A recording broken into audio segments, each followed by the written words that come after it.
Après avoir inscrit un nouveau record annuel en séance à 5 643 points, le CAC 40 a finalement manqué de carburant pour aller chercher de nouveaux plus hauts annuels et clôture finalement en légère baisse de 0,13% à 5 614 points. Sur la semaine, la performance du marché parisien ressort à 1,31%. Côté valeur, Ubisoft bondit de 4,47% et a même franchi un nouveau plus haut historique en séance. Les investisseurs saluent le bel exercice de l'éditeur de jeux vidéo, marqué notamment par une marge opérationnelle record de 17,3% et un résultat net qui frôle les 140 millions d'euros. Le groupe a par ailleurs confirmé ses objectifs 2018-2019, à savoir un chiffre d'affaires autour de 2 milliards d'euros et un résultat opérationnel d'environ 440 millions d'euros.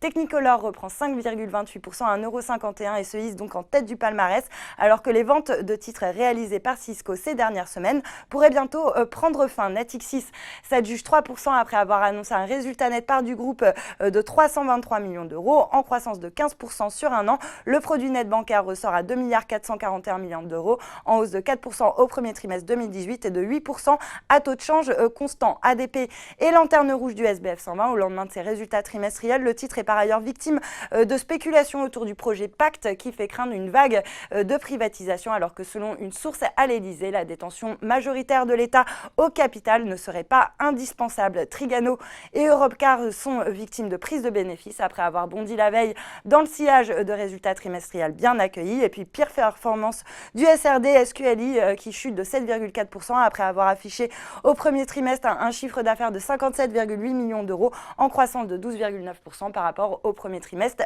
de l'an dernier. Et puis après une ouverture en hausse, Valourec recule finalement de 2,4% après avoir enregistré un chiffre d'affaires de 862 millions d'euros au premier trimestre, en hausse de 10,1% par rapport au T1 de 2017. En revanche, le résultat net, lui, est ressorti à moins 170 millions d'euros. Le groupe confirme pour autant ses perspectives positives pour l'année. Voilà, c'est tout pour ce soir, mais n'oubliez pas, toute l'actu éco et finance est sur Boursorama. Bon week-end.